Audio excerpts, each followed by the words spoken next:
12장 영생의 삶, 빛의 삶. 나는 부활이요 생명이니 나를 믿는 자는 죽어도 살겠고 무릇 살아서 나를 믿는 자는 영원히 죽지 아니하리니 이것을 내가 믿느냐. 요한복음 11장 25절 26절. 인자가 영광을 얻을 때가 왔도다. 내가 진실로 진실로 너희에게 이르노니 한 알의 밀이 땅에 떨어져 죽지 아니하면 한 알 그대로 있고 죽으면 많은 열매를 맺느니라. 요한복음 12장 23절 24절. 내가 땅에서 들리면 모든 사람을 내게로 이끌겠노라. 12장 32절. 10장에서 예수님은 자신을 선한 목자라고 하시면서 예수님이 하나님 아버지를 아는 것 같이 자기 양을 알기 때문에 자기 양을 위하여 목숨을 버린다고 말씀하셨다. 양을 위하여, 양을 구하기 위해 자기 목숨을 버리는 목자만이 선한 목자라는 것이다. 그리고 예수님의 양은 예수님을 선한 목자로 알고 그분의 음성을 듣고 따르게 되어 있다고 하셨다. 예수님은 자기를 믿고 따르는 양들에게 영생을 주어 그들로 영원히 멸망하지 않게 할 것이며 그 누구도 자기의 손에서 빼앗지 못하게 하신다고 하셨다. 바로 이어서 사도 요한은 11장에서 죽은 나사로를 살리신 사건을 기록한다. 이것은 선한 목자이신 예수님이 자기 양들에게 영생을 주시는 분이요 영원히 멸망하지 않게 하시는 분임을 실제적으로 증거하고 있다. 예수님은 죽은 자를 살리는 부활이요 생명이기 때문에 자기 양들에게 얼마든지 영생을 주실 수 있다는 것이다. 그들은 마지막 날에 생명의 부활로 나오게 된다. 예수님이 부활이요 생명이라는 것은 예수님이 세상의 빛, 곧 생명을 주는 빛이라는 것이다. 당시 극심한 고난과 핍박과 순교를 당하고 있던 성도들은 자신의 처지와 지체들의 상황을 보면서 나사로의 누이 마르다와 마리아와 같은 마음이었을 것이다. 예수님을 주님으로 믿고 순종한 죄밖에 없는데 너무도 극심한 핍박을 받게 되고 사랑하는 형제 자매들이 끌려가 감옥에 갇히고 죽임을 당하고 있는 상황이었기 때문이다. 예수님이 함께 계시면 아무 개가 죽지 않았을 것입니다. 예수님이 우리와 함께 계시면 우리에게 이런 일은 일어나지 않았을 것입니다라는 부르짖음이 있었을 것이다. 이들에게 사도 요한은 나사로를 다시 살리신 사건을 통해 선한 목자의 음성을 들려주고 있다. 나는 부활이요 생명이니 나를 믿는 자는 죽어도 살겠고 무릇 살아서 나를 믿는 자는 영원히 죽지 아니하리니 이것을 내가 믿느냐.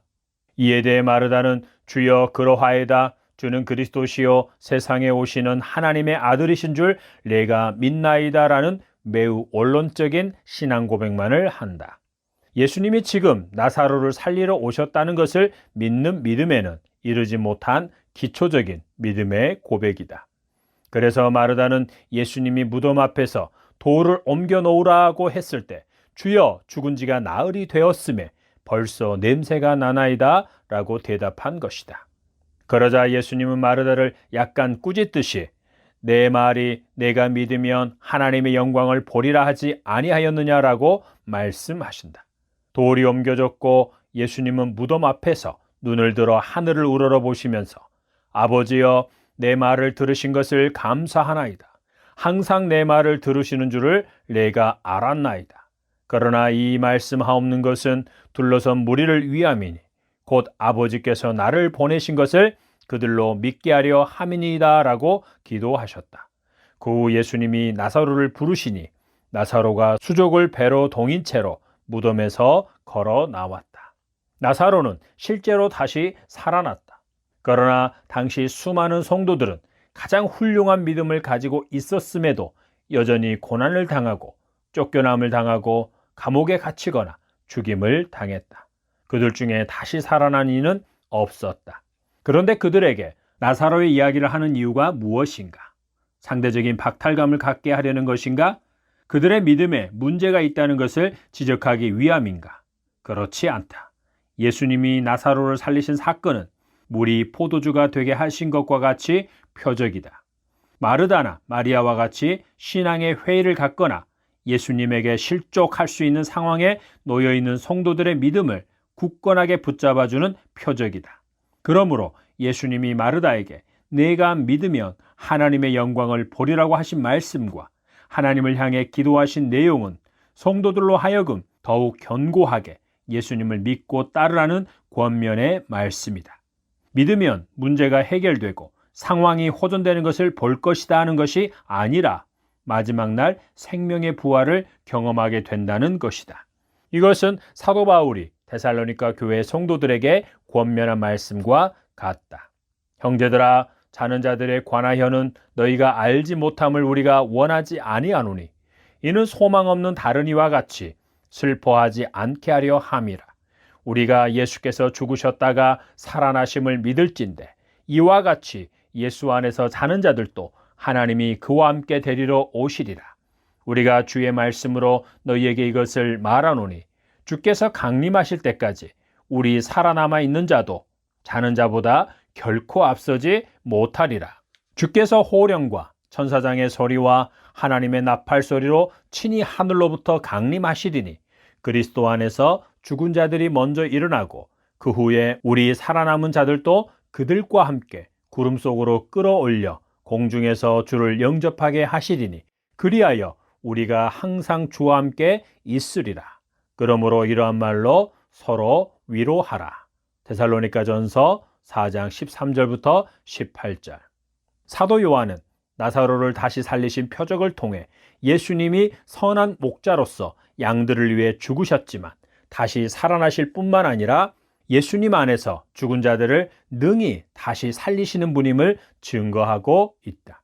예수님의 양은 영생을 얻은 자들이요 영원한 생명을 가진 자로서 이 땅에서 사는 것이다. 12장에서는 유월절 즈음에 마리아가 예수님의 발에 향유를 부은 사건을 통해 예수님의 죽음을 예고한다. 예수님이 영광을 얻으실 때가 왔다.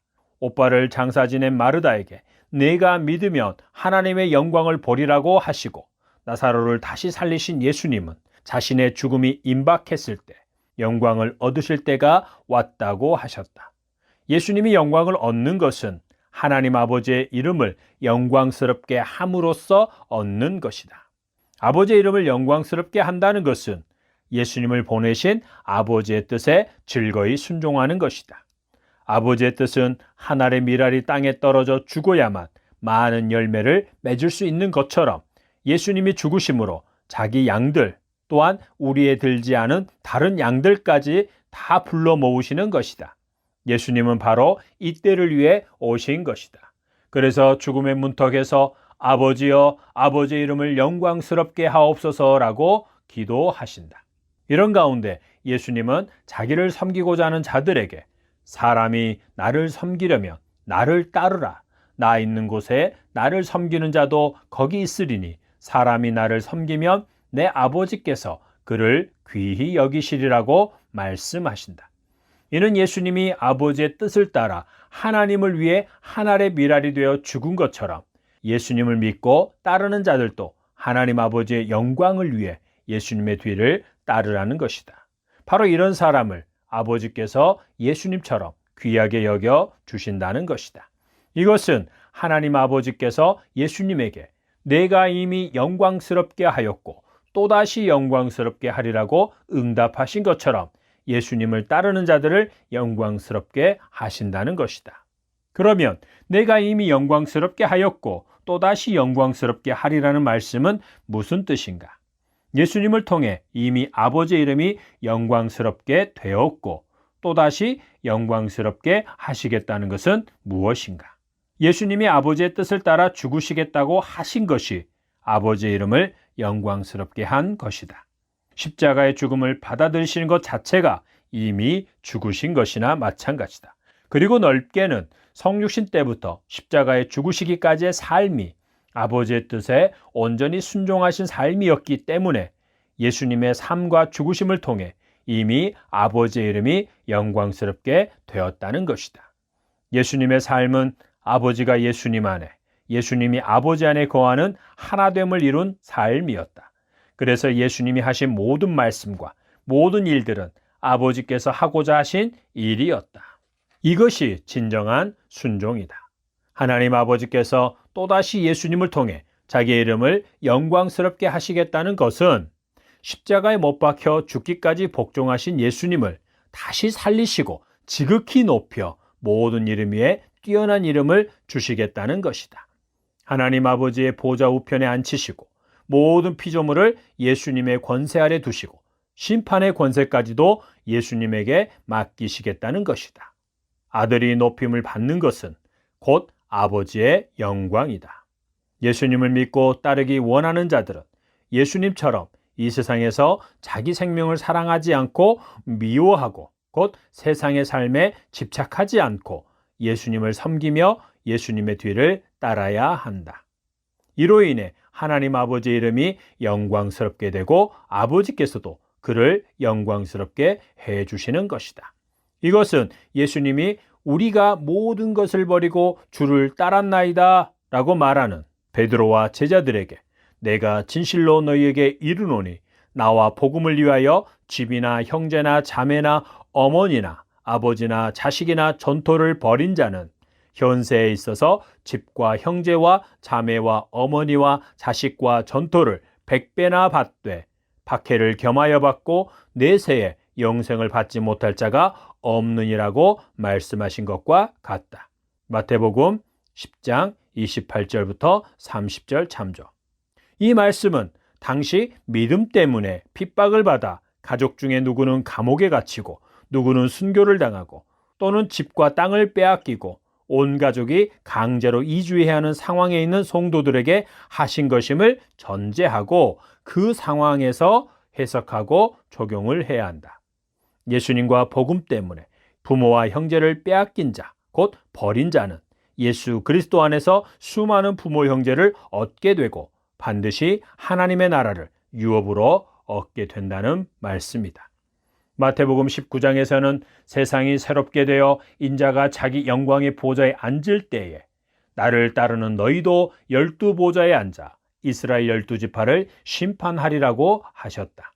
예수님의 뒤를 따라 산 자들이 하나님의 나라에서 높임을 받음으로 24장로들과 수많은 천사들 앞에서 하나님 아버지의 이름이 다시 한번 영광스럽게 되는 것이다. 1장에서부터 12장까지 이야기는 태초에 하나님과 함께 계셨던 말씀, 곧 하나님이요 지음을 받은 사람들에게 생명을 주는 빛이신 예수님이 어둠으로 가득한 세상에 오심으로 벌어진 일들을 기록한 것이다. 빛으로 오신 예수님을 환영하고 영접하여 빛에 속한 자라는 것이 확인된 사람들과 예수님을 거부하고 대적함으로 어둠에 속한 자라는 것을 스스로 증명한 사람들이 빛이신 예수님에 의해 확실하게 분리되는 이야기이다. 이와 같은 분리는 사람들의 선택에 의해서 이루어진 것이 아니라 철저하게 하나님 아버지의 뜻에 의해 결정되었다. 오직 하나님께로부터 난 자들만이, 하나님 아버지의 택하심을 받은 자들만이 예수님을 영접하여 하나님의 자녀가 되는 권세를 얻게 되고 말씀이 육신이 되어 우리 가운데 오신 독생하신 하나님, 곧 예수님의 영광을 보게 된다. 그들은 예수 그리스도로 말미암아 은혜 위에 은혜를 받으며 진리를 따라 순종하는 자로 살게 된다. 서두에서도 언급했듯이 이와 같은 1장 18절까지의 선언을 그 이후 12장까지의 이야기를 통해 실제적으로 증거하고 있는 것이다.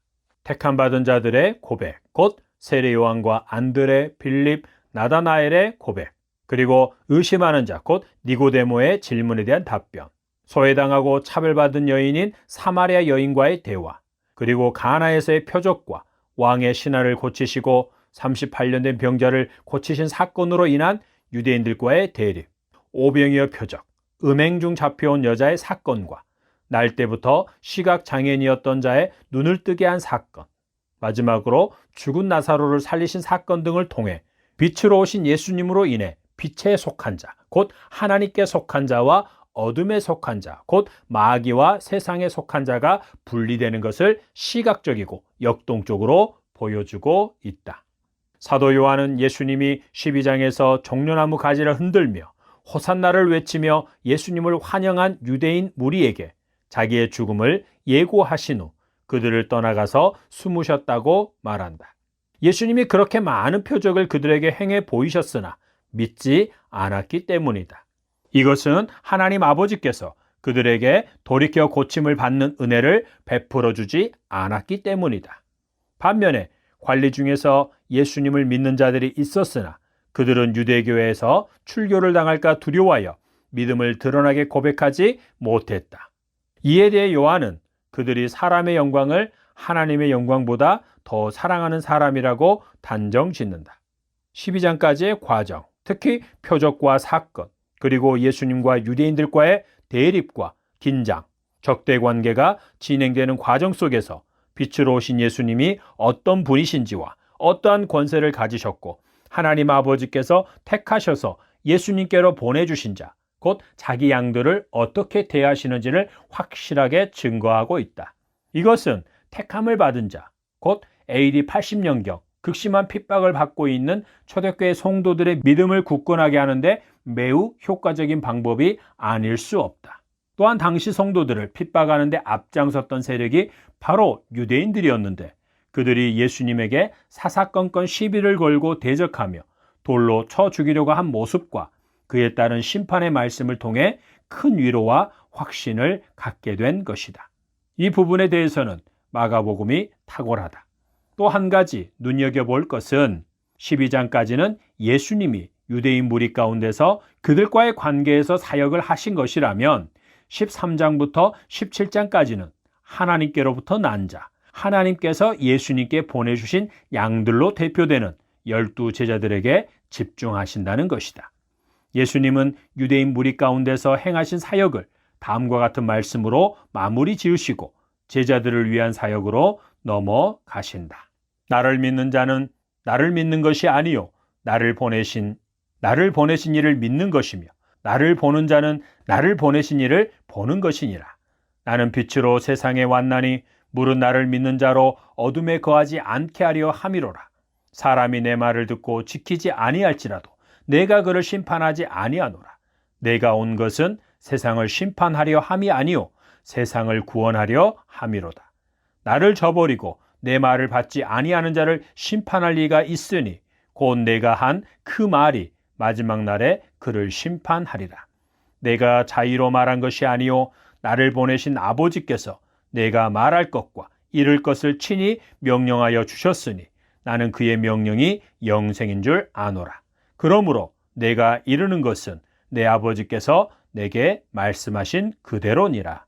12장 44절부터 50절. 이 말씀은 하나님을 믿고 사랑한다고 하나 예수님을 그리스도로 믿지 않는 유대인들에게 있어서 정죄와 심판의 말씀이다. 하나님을 믿고 사랑한다고 하는 자가 예수님을 믿는 자가 아니라 예수님을 주님으로 믿고 사랑하는 자가 하나님을 믿고 사랑하는 자이다.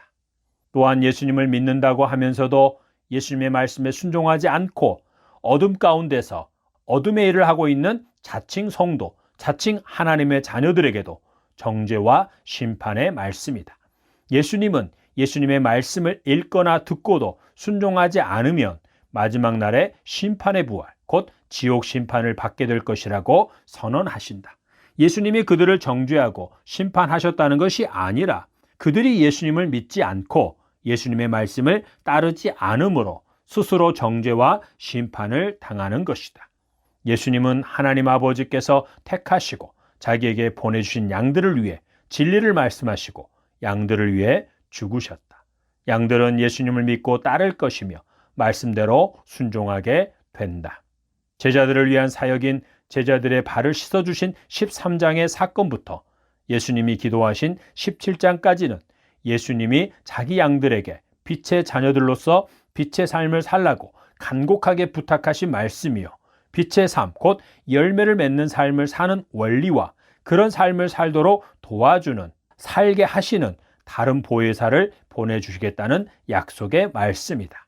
그리고 17장은 양들을 지켜주시고 양들이 세상에서 빛의 열매를 맺도록 해주시기를 하나님 아버지께 간절하게 중보기도 하신 내용이다.